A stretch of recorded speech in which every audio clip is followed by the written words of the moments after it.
Le dijimos que vamos a hacer un estudio sistemático del libro de Romanos, que es estudiar versículo por versículo, ¿no? Hay 14 capítulos, hay bastantes versículos, pero bueno, eso no nos va a desanimar porque a lo largo de cada lección que veamos, si verdaderamente tenemos interés en aprender, y yo creo y lo siento que ustedes sí tienen ganas de aprender como lo tengo yo, porque yo también aprendo, el libro de Romanos es una joya, es un libro de los libros, de verdad, es algo excepcional. Entonces vamos a ver hoy los 4 primeros versículos y vamos a estudiar esos 4 primeros versículos. Romanos capítulo 1, versículos del 1 al 4. Dice la palabra de Dios: Pablo, siervo de Jesucristo, llamado a ser apóstol, apartado para el evangelio de Dios, porque él había prometido antes por sus profetas en las Sagradas Escrituras, acerca de su Hijo, nuestro Señor Jesucristo, que era del linaje de David según la carne, que fue declarado Hijo de Dios con poder, según el Espíritu de Santidad, por la resurrección de entre los muertos. Bueno, cuando Pablo escribió la carta a los romanos, se estaba dirigiendo a una iglesia que él nunca había visitado, ni conocía personalmente, ya lo sabemos de la semana pasada, ¿no? Estaba escribiendo a una iglesia que estaba en la ciudad más grande del mundo, que era Roma. Por eso él escogió las palabras y las ideas con el máximo cuidado. Empezó presentando sus credenciales. ¿No? Los saludos personales. Dice el versículo 1, Pablo, siervo de Jesucristo, llamado a ser apóstol, apartado para el evangelio de Dios.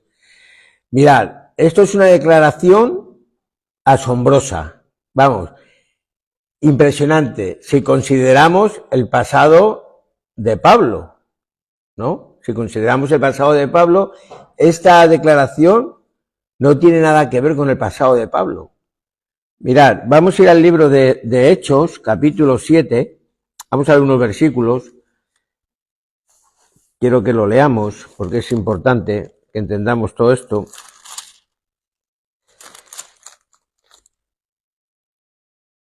Hechos capítulo 7, versículo 58.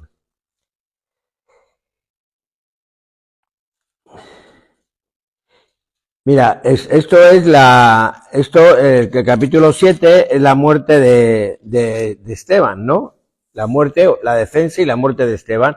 Y en el versículo 58 ya habían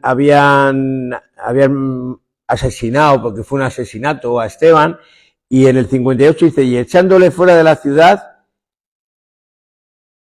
le apedrearon, y los testigos pusieron sus ropas a los pies de un joven que se llamaba Saulo, ¿no? O sea que el pasado de Pablo en este versículo está diciendo de que Pablo fue el instigador de la muerte de Esteban. Luego, en el capítulo 8, un poquito más adelante, versículos 1 y 3, dice, y Saulo consintió en su muerte, en Esteban. Dice, en aquel día hubo una gran persecución contra la iglesia que estaba en Jerusalén, y todos fueron esparcidos por las tierras de Judea y de Samaria, salvo los apóstoles. Y hombres piadosos llevaron a enterrar a Esteban e hicieron gran llanto sobre él. Y Saulo asolaba la iglesia y entraba casa a casa, arrastraba a hombres y a mujeres y los entregaba en la cárcel. Y en el 9:1-2, un poquito más adelante, dice, Saulo, respirando aún amenazas y muerte contra los discípulos del Señor, vino al sumo sacerdote y le pidió cartas para las sinagogas de Damasco, a fin de que si hallase algunos hombres o mujeres de este camino, los trajese presos a Jerusalén. Y en 1 Corintios 15:9,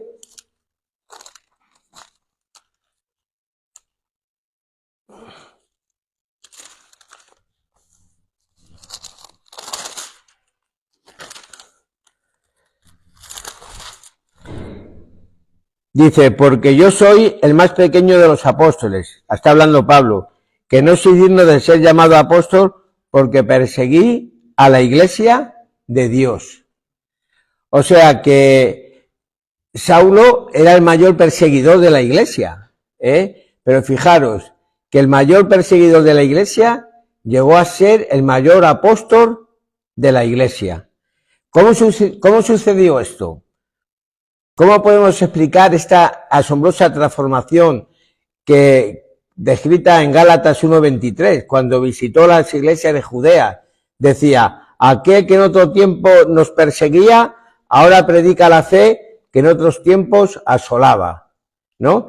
¿Cómo puede Saulo, el perseguidor, a llegar a ser Pablo, el siervo de Jesucristo, ¿no? Algo tiene que haber sucedido. Veamos, entonces. Mirad, esta carta fue enviada a un grupo de creyentes como todos nosotros. En la antigüedad, las cartas tenían un formato muy diferente a las cartas de hoy día, de hoy modernas. Bueno, ya las cartas ya no, yo no creo que ya alguien escriba una carta a puño y letra, ¿no? Pero las cartas, las últimas cartas que escribimos, ¿no? Todas esas cartas empiezan con el destinatario, ¿no? El receptor de la carta, por ejemplo, estimado hermano Pedro, ¿no? Luego viene el cuerpo de la carta, ¿no? Escribo esta carta para comunicarte, bla, bla, bla, bla, bla, bla, ¿no? Y al final, el remitente, el emisor. Con afecto, tu gran amigo, hermano Esteban. En la antigüedad las cartas tenían un formato diferente. Empezaban con el remitente, Pablo, vemos aquí, Pablo. Luego los destinatarios, la iglesia de Roma, ¿no? Un saludo, luego el cuerpo de la carta y luego el cuerpo de la carta. Este es el formato que Pablo usa en cada una de sus cartas del Nuevo Testamento. Como pueden ver, en cada una, o la mayoría, no sé si todas, pero la mayoría utiliza este formato. Primero, el receptor, el remitente, Pablo, que escribe. Luego los destinatarios, la iglesia de Corintio, la iglesia de Roma, la iglesia de Colosas, la iglesia que sea, ¿no? Luego un saludo y luego ya el cuerpo de la carta, ¿no? El nombre de Pablo proviene del latín Paulus, que significa pequeño, ¿no? Por eso en 1 Corintios 15:9 decía que él era el más pequeño de los apóstoles. Porque el nombre, cuando se ponían los nombres, en esta época los nombres, se ponían los nombres que intentaban reflejar el carácter de la persona, ¿no? Entonces, a ponerle Pablo, pues significaba pequeño. Por eso se define como el más pequeño de todos los apóstoles, ¿no? Ahora quiero que notemos que Pablo, desde el principio, se identifica a sí mismo como un siervo en esta carta. Dice, lo hemos leído en el primer versículo, dice Pablo, siervo de Jesucristo. La palabra que se usa en el griego aquí es doulos, que significa esclavo. O sea que Pablo fue un esclavo de Jesucristo. Ahora bien, él era un apóstol, pero primero es un esclavo, primero fue un siervo, ¿no? Ahora bien, él era un siervo, él era un esclavo de Cristo porque él quería, no porque Dios le obligara a ser un esclavo ni a ser un siervo, Y es igualmente que a nosotros, el Señor no nos obliga a ser los siervos, pero si nosotros tenemos a Jesús como Señor y Salvador de nuestra vida, nosotros somos siervos de Cristo. Y él lo primero que, él podía haberse puesto, en vez de siervo, haber dicho, yo apóstol. No, él se proclamaba como siervo, porque él en infinidad era un siervo, ¿no? Cada uno tiene que dar ese paso voluntariamente y convertirse en un siervo de Jesucristo, en un servidor de Jesucristo. Jesús nunca nos va a obligar a hacerlo, ¿verdad? Entonces, ¿cómo yo puedo convertirme o cuándo me he convertido yo en un esclavo, en un siervo de Jesucristo? Mira, tenemos un ejemplo de lo que Pablo le pasó en el camino de Damasco. Todos lo sabemos, ¿no? En el Hechos capítulo 9, versículos del 4 al 6, ahí vemos cuando el Señor le detuvo, que iba del camino de Damasco, y primero Pablo le preguntó, ¿quién eres, Señor? Y él le dijo, yo soy Jesús, a quien tú persigues. Fue en este momento que Pablo llegó a conocerle como su salvador personal, ¿no? Pero entonces Pablo le hizo una segunda pregunta.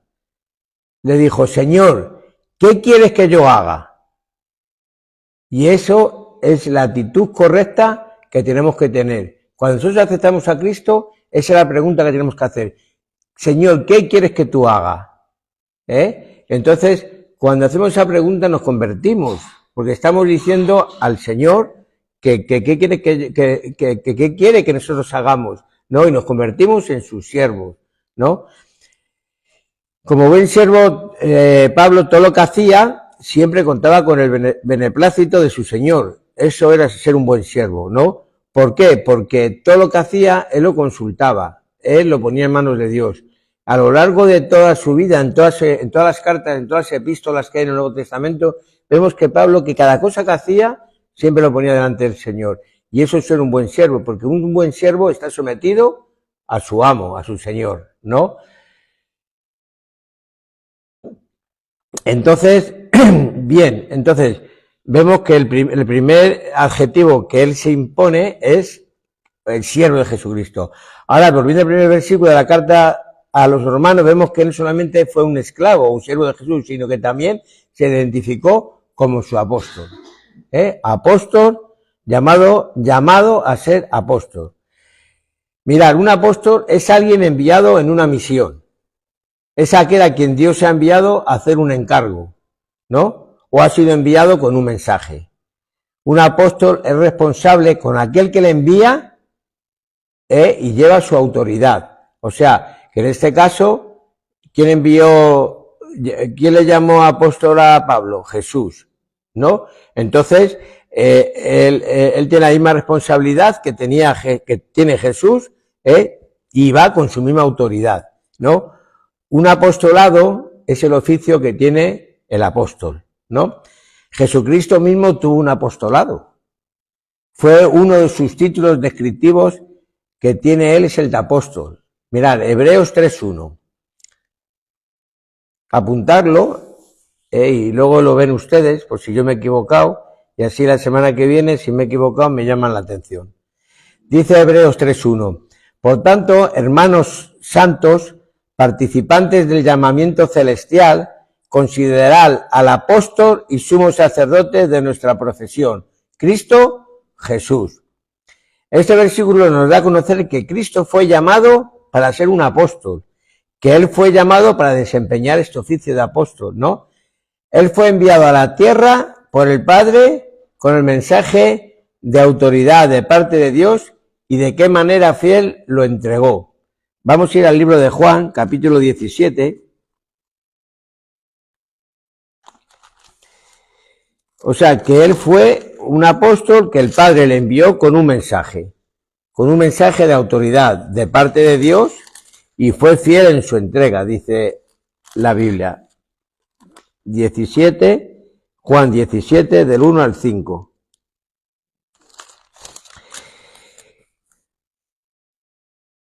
Dice, esas cosas habló Jesús y levantando los ojos al cielo dijo, Padre, la hora ha llegado, glorifica a tu Hijo para que también tu Hijo se glorifique a ti. Como le has dado potestad sobre toda carne, para que dé vida eterna a todos los que le distes.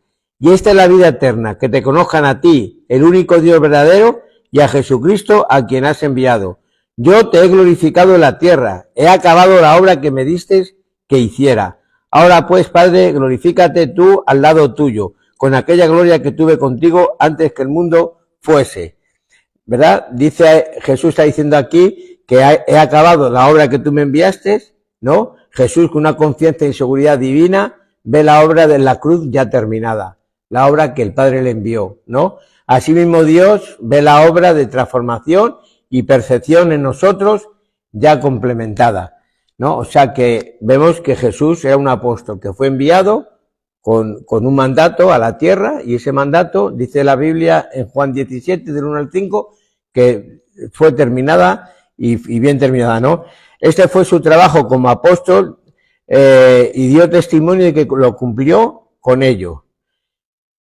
Entonces, este hombre, pues primero se identificó a sí mismo como siervo o como esclavo de Cristo, entonces fue llamado a ser apóstol. En todo esto tenemos la conclusión de que Pablo fue llamado por Dios apóstol, ¿no? Y es importante notar esto, que él fue llamado por Dios, Dios fue quien le llamó como apóstol. no se apartó a sí mismo él a ser apóstol, ni se eligió ser apóstol. Y digo esto porque hoy en día hay muchos que se eligen como apóstol, ¿eh? No muy lejos de aquí yo conozco a un pastor, amigo mío, bueno, ya no es pastor, ahora es apóstol. Yo no sé qué ha ocurrido, pero ahora es apóstol. La última vez que fui íbamos los dos al CIE y iba otro hermano de su iglesia y le dije, mire, pastor, y me dijo el hermano, no, perdona, apóstol. Dije, ¿sabes? Entonces no sé qué ha ocurrido, ¿no? Pero Pablo no se apartó a sí mismo él para ser apóstol, ni se eligió ser apóstol. No fue apartado por la iglesia, ni nombrado por un grupo de líderes o pastores, ni por el voto de la mayoría. No fue apartado por el éxito de su gestión, ni por su esfuerzo o sacrificio, ni por sus oraciones, ni por nada que dependiera de él o de otros, sino solo por Jesucristo. Solo por Jesucristo. Y esto es importante, ¿verdad?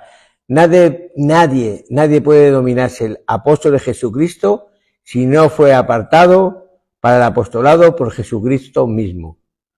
Y no es que lo diga yo, lo vamos a ver, lo dice la Biblia. Hay un dato curioso en este tema del apostolado, que quiero dejar bien claro. Porque la Biblia empieza con 12 apóstoles y termina la Biblia en Apocalipsis con 12 apóstoles. No hay más apóstoles. Pero si en realidad conocemos un poco la Biblia, vemos que salen 13. Porque cuando le pasó al hermano Judas, le pasó lo que le pasó, pues se reunieron los apóstoles y fueron a nombrar a otro. Y nombraron a un tal Matías, ¿no? Vamos a leerlo en Hechos capítulo 1.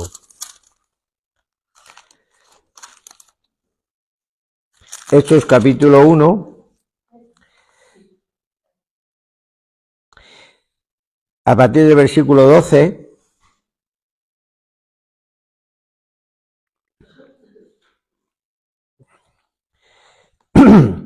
Dice, entonces volvieron a Jerusalén desde el monte que se llamaba del Olivar, el cual está cerca de Jerusalén, camino de un día de reposo. Y entrando, subieron al aposento alto donde moraban Pedro y Jacobo, Juan, Andrés, Felipe, Tomás, Bartolomé, Mateo, Jacobo, hijo de Alfeo, Simón el celote y Judas, hermano de Jacobo. Todos estos perseveraban unánimes en oración y ruego con las mujeres y con María, la madre de Jesús, y con sus hermanos. En aquellos días Pedro se levantó en medio de los hermanos y los reunidos eran como 120 en número y dijo, varones hermanos, es necesario que se cumpliese la escritura de que el Espíritu Santo habló antes por boca de David acerca de Judas, que fue guía de los que prendieron a Jesús, y era contado con nosotros y tenía parte en este ministerio. Este pues, con el salero de su iniquidad, quería un campo y cayendo de cabeza, se reventó por la mitad y todas sus entrañas se derramaron, y fue notorio a todos los habitantes de Jerusalén. De manera que aquel campo se llamó en su propia lengua Aceldama, que quiere decir campo de sangre, porque está escrito en el libro de los Salmos, se ha hecho desierta su habitación y no haya quien more en ella, y tome otro su oficio. Es necesario, pues, que de estos hombres que han estado junto con nosotros, todo el tiempo que el Señor Jesús entraba y salía entre nosotros, comenzaron del bautismo de Juan hasta el día en que de entre nosotros fue recibido arriba, uno se ha hecho testigo con nosotros de su resurrección. Y señalando a dos, a José llamando Barsabás, que tenía por sobrenombre Justo, y a Matías.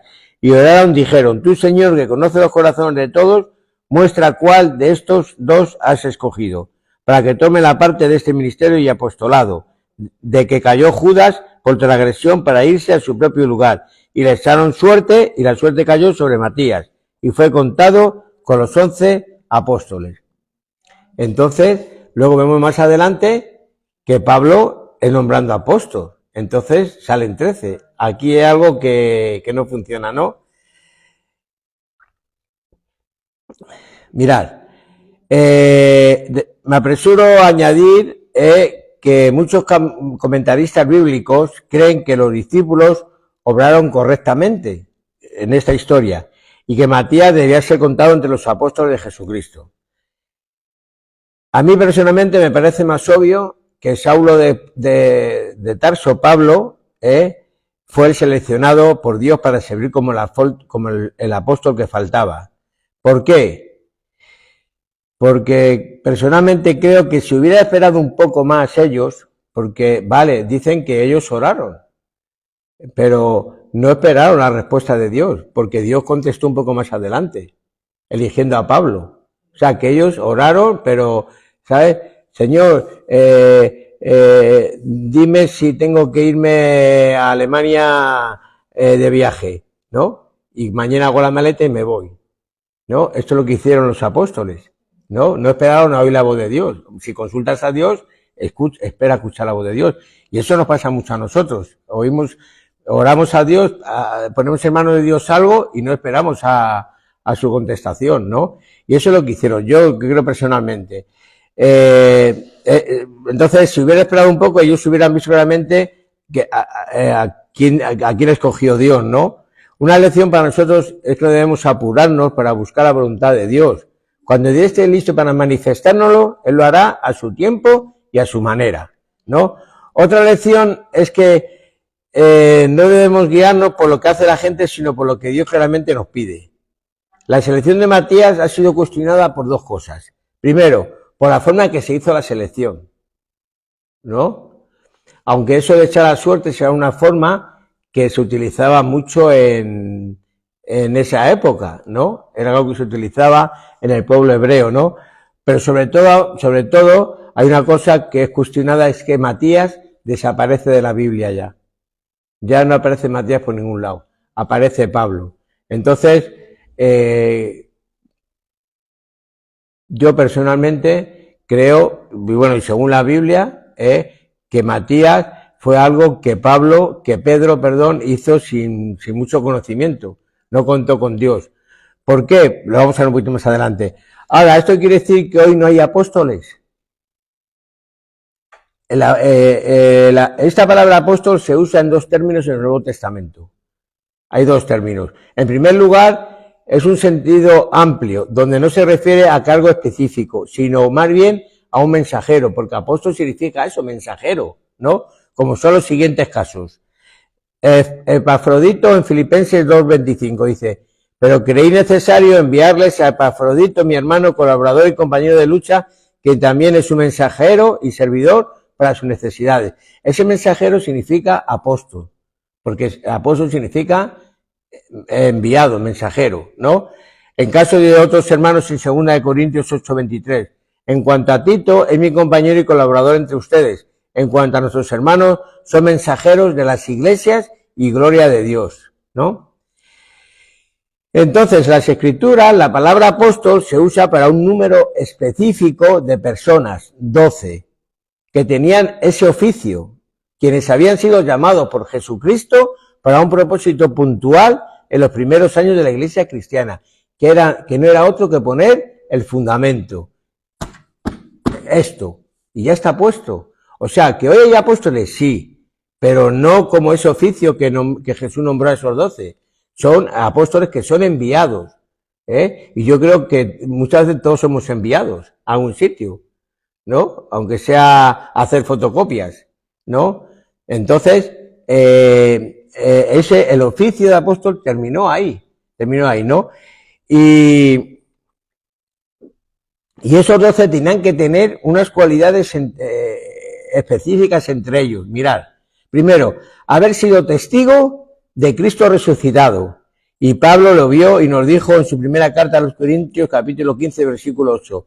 Y al último de todos, como a un abortivo, me apareció a mí. Habla de Cristo resucitado.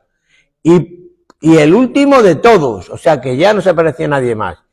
Y en 1 Corintios 9:1 dice: no soy apóstol, no he visto a Jesús el Señor nuestro. Esa es una de las cosas que uno de los requisitos que se necesitaba para tener ese oficio de apóstol. Otro era poder comprobar su apostolado con señales y milagros. Hechos 14:10, hay algunos que tengo aquí. Hechos 14:10.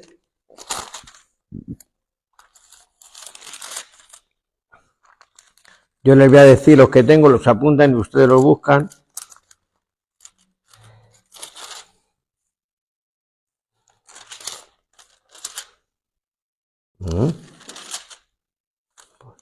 Dice, y dijo a gran voz: levántate de hecho sobre... Ah, no, pues este no... No es este. 16, ahí he fallado. 16, 16, 18. A ver.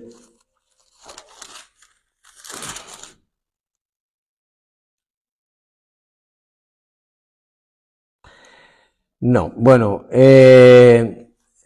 no he puesto las referencias, pero bueno, las hay. Podían comprobar su apostolado con señales y milagros. O sea, los 12 apóstoles sabemos que hicieron milagros, que hicieron señales y todo, ¿no? Y luego la tercera cosa, que tenían que haber sido escogidos personalmente por el Señor. Personalmente, por el Señor. Hechos 9, en eso sí lo podemos ver. En Hechos 9, la conversión de Saulo, con lo que hemos hablado antes, camino de Damasco, él tuvo un encuentro personal con Cristo, y le dijo, Señor, ¿qué quieres que yo haga? Recordáis al principio, ¿no? El llamado. Entonces, ahí vemos esta cosa, que él era apóstol, y no por méritos ni por inteligente, que era una persona inteligente con estudios, sino porque Dios le llamó, porque Jesucristo le llamó, y le puso a su servicio.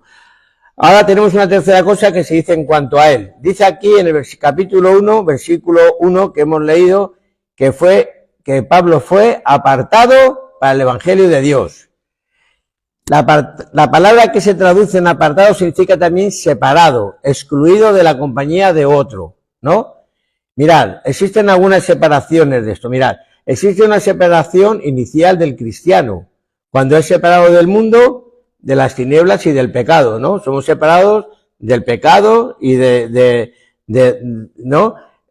Y de las tinieblas y del mundo. Dice Efesios 5:8, porque en otros tiempos erais tinieblas, mas ahora sois luz. Eso es una separación. Luego existe otra separación, que es la separación vocacional, cuando uno es apartado de sus hermanos en la fe para cumplir un ministerio, ¿no? En tercer lugar, existe una separación entre los separados. Entre esos que son separados para un ministerio, pues hay otra separación, ¿no? Para un servicio exclusivo. Los demás apóstoles fueron separados por Jesús para que estuviesen con él y para enviarlos a predicar. Pero en cambio, Pablo fue separado para el Evangelio. Literalmente el texto en griego dice, separado para el Evangelio de Dios. Pablo había sido apartado o separado para algo. No dice aquí que él estaba separado de algo, no, sino apartado para el Evangelio de Dios. Mirad, cuando viene la palabra apartado, parece que da la sensación de que tiene un significado negativo en esta expresión, apartado, ¿no? He sido apartado. Y parece que siempre lo primero que se nos ocurre cuando oímos eso, algo habrá hecho, ¿no? Pero no, es una separación totalmente positiva, porque es apartado para el Evangelio, ¿no? Volvamos a esta frase, apartado para el Evangelio. Pablo nos indicó que había sido separado de alguna cosa, sino apartado para algo importante. En otra palabra, la expresión apartado para tiene un significado maravilloso que deseamos explorarlo ahora, porque es algo que tenemos que tener muy en cuenta. Mira, tomemos por ejemplo la palabra matrimonio. Esa palabra significa unión en su forma más íntima, ¿no? En el capítulo 2 del libro de Génesis, capítulo 24, dice que el matrimonio significa unión, al mismo tiempo que significa separación.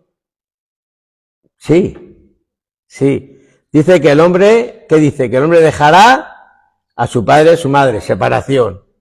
Se separa, ¿no? Pero también dice que se unirá a su mujer, ¿no? Y que la unión será tan perfecta que la describe como que serán una sola carne, O sea, que hay una separación del padre y la madre que puede producir algo de dolor, mucho no creo, pero hay una gran alegría porque hay una sola carne. Entonces serán como una sola persona, o sea que esta palabra puede significar separar, pero también unir, En el caso del apóstol Pablo no hay ninguna duda de que él era un cristiano separado para el Evangelio, ¿no? Era algo que no hay ninguna duda, ¿no? Un cristiano que esté apartado o separado de algo y no apartado para Cristo, tendrá una vida espiritualmente árida, seca, sin ningún fruto, de verdad. No disfrutará de la alegría de su salvación y se convertirá en una persona crítica de los demás. Permítame ilustrar lo que estamos diciendo con un versículo de la palabra de Dios. Primera Tesalonicenses, capítulo 1 y versículo 9.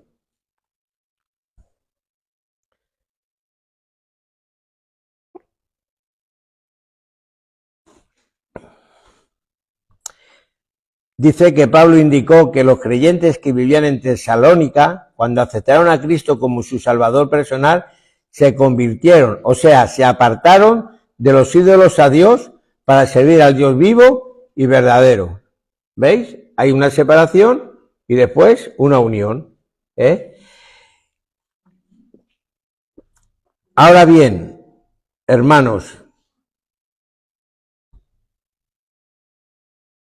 si nosotros vamos a Cristo Jesús, nos apartamos del mundo y no se separa de Cristo, eso es lo mejor que puede pasar en nuestra vida, separarnos del mundo y unirnos a Cristo, ¿verdad?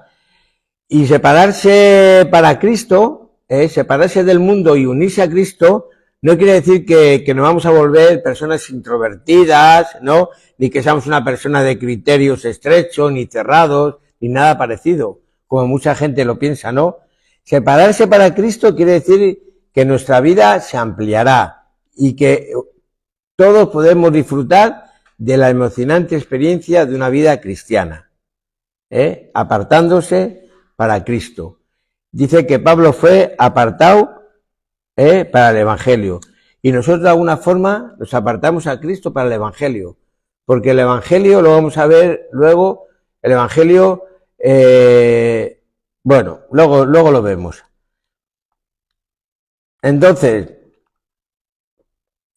vemos, ya hemos visto el primer versículo, Pablo, siervo de Jesucristo, me he dicho que era siervo, que llamado a ser apóstol y apartado para el Evangelio. Ahora vamos al versículo 2. Dice que él había prometido antes por sus profetas en las Sagradas Escrituras.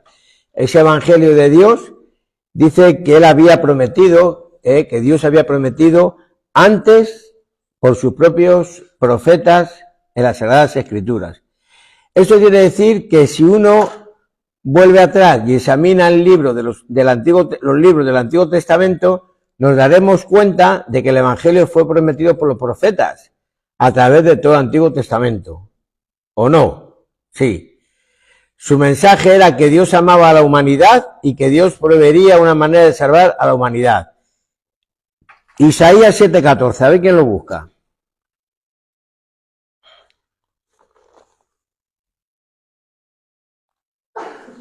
Isaías 7:14.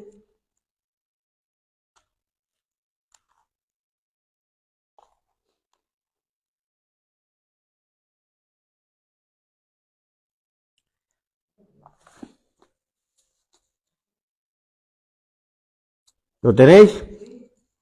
A ver, que lo tenga que lo lea. Por tanto, el Señor os dará señal de aquí, que la Virgen concebirá y dará a luz un hijo y llamará su nombre Emmanuel. Bien, y ya un poquito más adelante, Isaías 9:6. Porque un niño nos ha nacido, hijo nos estará, y el principado se llamará su nombre admirable, consejero de Dios fuerte, Padre eterno, príncipe de paz. Bien, entonces como vemos, ahí ya estaba profetizado, ¿no? El Evangelio de Jesús, ¿no? Que era que Dios iba a enviar a su Hijo al mundo, ¿no? A la humanidad, y que Dios prevería una manera de salvar a la humanidad. Dios prometió el Evangelio por medio de los profetas, no cualquiera, sino por sus profetas,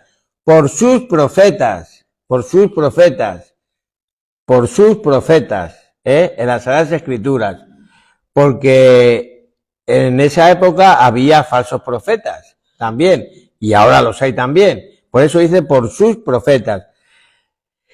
Dese cuenta que Pablo consideraba el Antiguo Testamento como santo Fijaros lo que dice. Dice que él había prometido antes por sus propios en las santas escrituras, ¿no? El Antiguo Testamento como santo. La palabra santo tiene un significado de santo, o sea, puro, perfecto, consagrado, apartado por o para Dios, ¿no? Por eso, para nosotros la Biblia es santa, es decir, perfecta, íntegra, que quiere decir que no tiene nada añadido. Es un alimento íntegro. Y un alimento íntegro, ¿qué pasa? Que no tiene nada añadido, no tiene colorante, no tiene nada. Solamente tiene comida selecta, comida selecta. En la Santa Biblia en la Santa Biblia no es un libro como otro, y su autoridad, hermanos, debe regir nuestras vidas, ¿no? Más que las tradiciones, asambleas o concilios, porque eso no son santos, ¿no? Pero la Biblia sí es santa, la Biblia sí es santa. Por eso, si alguien viene a nosotros con una profecía, una enseñanza, o arrogándose una autoridad para imponerse sobre nosotros, no debemos aceptar ni reconocer absolutamente nada que no esté respaldado por las Sagradas Escrituras. Nada. Porque si no está respaldado por las Sagradas Escrituras, no podemos tenerlo en cuenta. Porque Dios no se contradice. No se contradice. Mirad, yo tengo un hermano en la fe.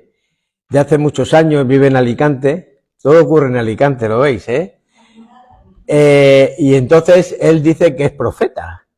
Y entonces cuando está de buenas conmigo, pues todas sus profecías son halagos, ¿sabes? ¿Sabes? Pero cuando se enfada, pues empieza a rebuscar y me pone, no veas, ¿no? Y yo le digo, mira, yo no te creo, yo le llamo Jeremías, no se llama Jeremías, pero le llamo Jeremías por el profeta Jeremías. Digo, mira, a mí no me cuentes cuentos chinos, porque mira, si tú lo que me cuentas no viene en la Biblia, no me interesa. Y si viene en la Biblia, ya lo tengo, ¿para qué me lo cuentas tú? ¿No? Porque es esto, es de los que cuentan, ¿no? Y cuando Jesús decía, cuando Pablo decía aquí, escribía que decía sus profetas, es porque mirad, en Ezequiel capítulo 13, versículos 6 y 8, os voy a leer estos dos versículos, pero una versión un poco que yo he escogido. Dice, ven visiones falsas e inventan mentiras, diciendo que son mensajes del Señor, aunque el Señor nunca los envió, y luego esperan que Él las haga realidad. Falsos profetas. ¿No es cierto que vieron alucinaciones falsas e inventaron mentiras y afirmaron que eran mensajes del Señor, que en realidad yo nunca les di? Por lo tanto, el Señor Dios dice, estoy contra ustedes por haber presentado visiones falsas y por haber inventado mentiras. Este es un mensaje del Señor Dios. Entonces, es fuerte, es duro. Por eso tenemos que tener mucho cuidado.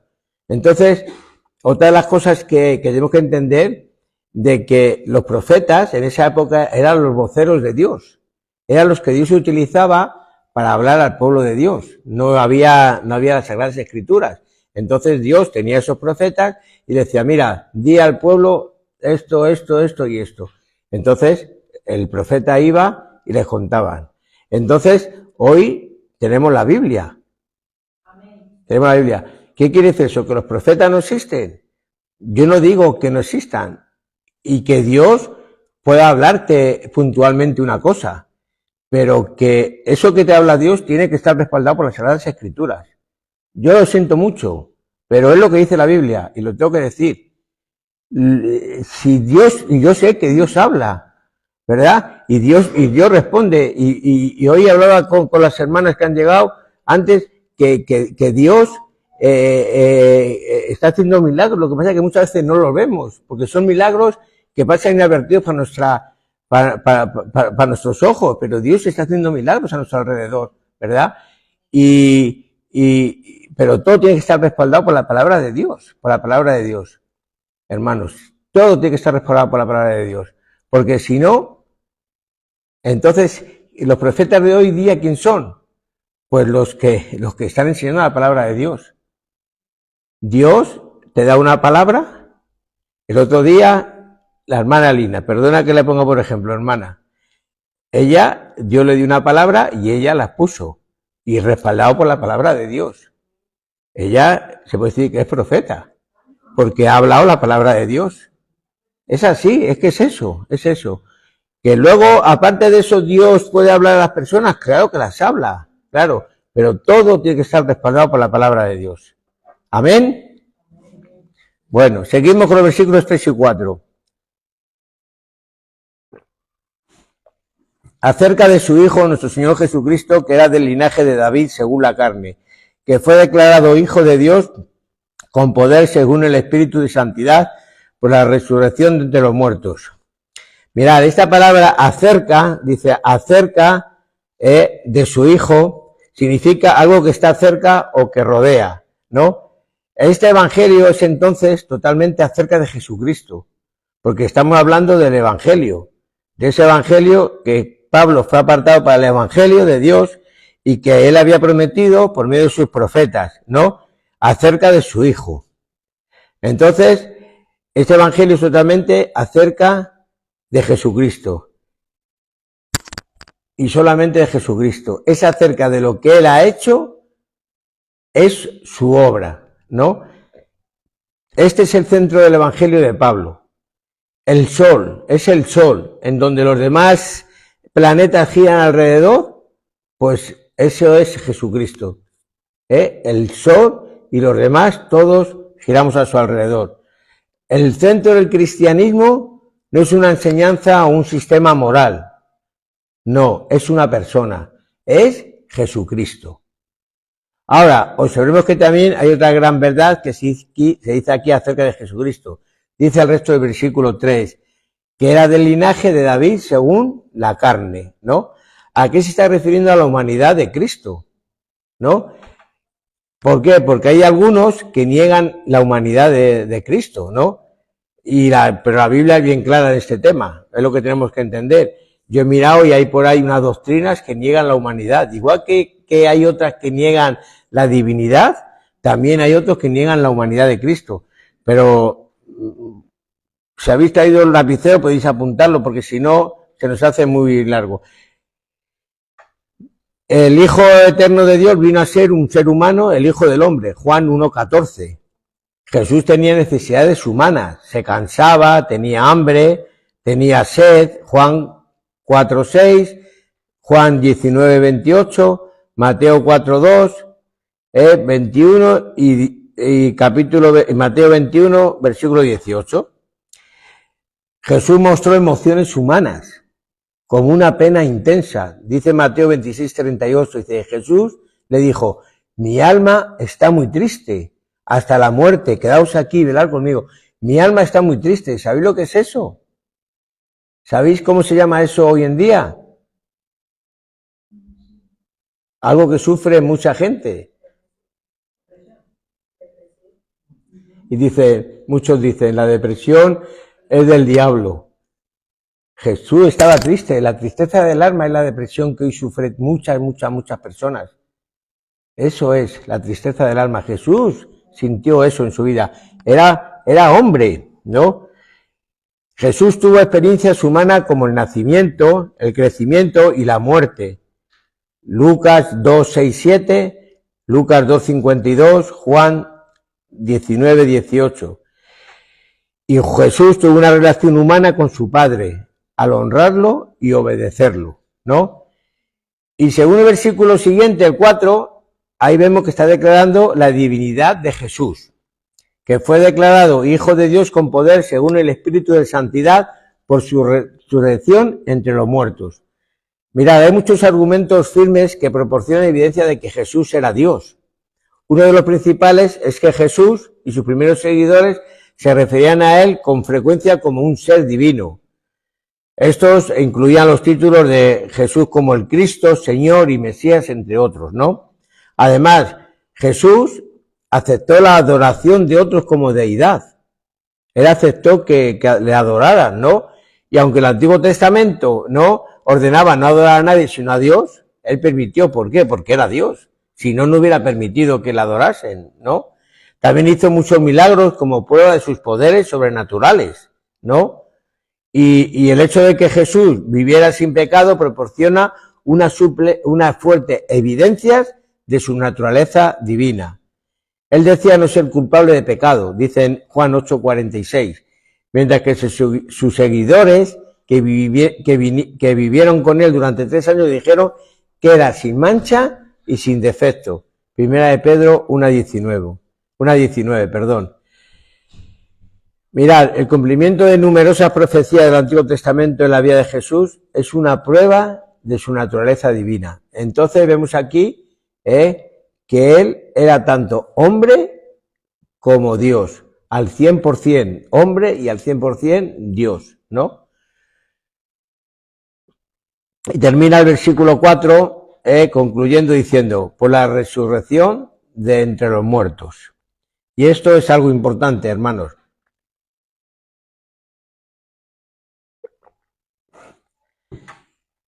Permítanos decir que la resurrección lo comprobó todo. La humanidad y la divinidad de Cristo. Todo. Mirad, al leer la Biblia encontramos que Él es presentado como hombre y como el Hijo de Dios.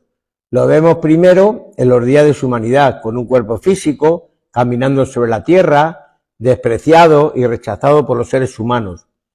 Lo vemos en su debilidad, cuando estaba sentado descansado junto a un pozo y cuando descansaba en una barca sacudida por la tempestad. Y finalmente lo vemos pasar por la vergüenza de la cruz, ¿no? Pero llegaría el momento en que él sería resucitado de los muertos. Su resurrección probó la veracidad de sus palabras cuando dijo en Juan 8:23, vosotros sois de aquí abajo, yo soy de arriba. Vosotros sois de este mundo, pero yo no soy de este mundo. ¿Verdad? Los días de caminar por los polvorientos caminos de Israel se habían terminado. Su resurrección había comprobado y demostrado la veracidad de su nacimiento virginal. Evidentemente, él era el Hijo de Dios y con poder. Después tenemos aquí otra verdad. Vemos a Cristo resucitado y sentado actualmente a la derecha de Dios, Padre, en los cielos, intercediendo hoy por todos nosotros, ¿no? Por los creyentes, y dándonos poder, energía y consuelo. Pero ¿sabéis una cosa? Muchos cristianos no parecen apreciar plenamente esta verdad, de que Jesucristo es el intercedor, que intercede por nosotros, que está intercediendo, Ese es el misterio, y por aclarar una vez más, el misterio de la Trinidad, cuando solo hay un solo Dios, pero en tres personas, Dios Padre que está en el cielo, Jesucristo, que es el que está intercediendo entre el Padre y nosotros, y el Espíritu Santo, que es Dios morando en nuestras vidas. Entonces, hay muchos cristianos que no parecen apreciar plenamente esta verdad. Necesitamos recuperar esa conciencia de Jesús, de su persona, de su poder, ¿verdad? Debemos estar seguros de que estar en contacto con Cristo, que Él vive, que Él está vivo, que Él reina en nuestro corazón, a través del Espíritu Santo. Igualmente, la resurrección de Cristo nos asegura que Él vendrá en esta tierra como el juez, el Rey de Reyes y Señor de Señores. Él acabará con el pecado y reinará con justicia sobre la tierra, hermanos. Mirad, Hechos 17, versículos 29 al 31.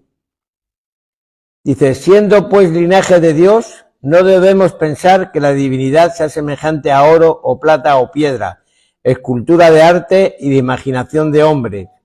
Pero Dios, habiendo pasado por alto los tiempos de esta ignorancia, ahora manda a todos los hombres en todo lugar que se arrepientan, por cuanto ha establecido un día en el cual juzgará al mundo con justicia, por aquel varón a quien designó, acreditándole ante todo haberle levantado de los muertos. Entonces hay una solemne realidad en esto, porque Cristo ha resucitado de los muertos, todos nosotros tendremos que estar ante Él algún día, para bien o para mal, ¿no? Entonces, Hay dos formas de presentarse ante Él. Nos presentaremos ante Jesús como alguien que hemos confiado en Él, como nuestro Señor y Salvador, como buenos siervos, o nos presentaremos ante Él, delante de Él, para ser juzgados por Él. Si hay alguien que no haya recibido al Señor, a Jesús como su Señor y Salvador, la palabra de Dios está muy clara, estamos condenados al infierno. Nadie puede presentarse ante Él por su propia justicia, es la justicia de Dios. A menos que usted confíe en Él como Señor y Salvador, quedamos condenados a la eternidad. No hay otra manera. Por eso terminamos hoy afirmando que la resurrección de Cristo garantiza que cada uno de nosotros deberá enfrentarse algún día al Señor Jesucristo. Por eso yo siempre digo, hay que estar preparados, hermanos, porque no sabemos el día ni la hora. Por eso hay que estar en paz con Dios y con los hombres, porque no lo sabemos. Luego no podemos decir, hombre, es que podías haber mandado un WhatsApp, o podías haber mandado una llamada. No sabemos, la Biblia es muy clara. No lo sabe, solamente lo sabe el Padre. Por eso hay que estar preparados, estando en paz con Dios y con los hombres. Por eso les invito a considerar si tenemos o no una relación con Dios. Porque como dijo el evangelista Juan en el capítulo 3 y versículo 17, Dios no envió a su Hijo al mundo para condenar al mundo, sino para que el mundo sea salvo por Él. El que en Él cree no es condenado, pero el que no cree ya ha sido condenado porque no ha creído en el nombre del Hijo único de Dios. Y esto es los 4 primeros versículos del libro de Pablo, que es la presentación de Pablo. Él está diciendo de que es un siervo de Cristo, de que él ha sido llamado apóstol para predicar el evangelio de Dios. Ese evangelio que Dios ya había prometido por medio de sus profetas, ¿verdad? En las Sagradas Escrituras, ¿no? Y ese evangelio es acerca del Señor, de Jesucristo, ¿no? Dice que era del linaje de David según la carne. Entonces, hermanos, esta es la presentación que hace Pablo en este libro.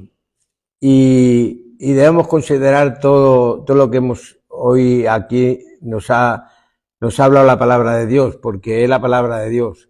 No es nada que yo me invente, aparte de las 4 tonterías que digo o no, pero lo esencial es la palabra de Dios y debemos considerar. Y es importante que lo consideremos, y es importante que tengamos en cuenta, y es importante que sigamos este libro, de verdad, porque yo ya estoy mirando del versículo 5 al 10, que les invito a que lo lean para la semana que viene, que vamos a dar del 5 al 10,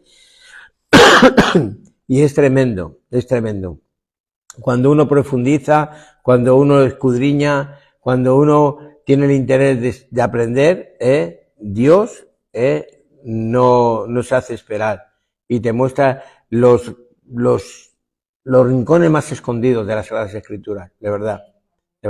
Así que Dios les bendiga y vamos a orar para que Dios nos siga dando sabiduría.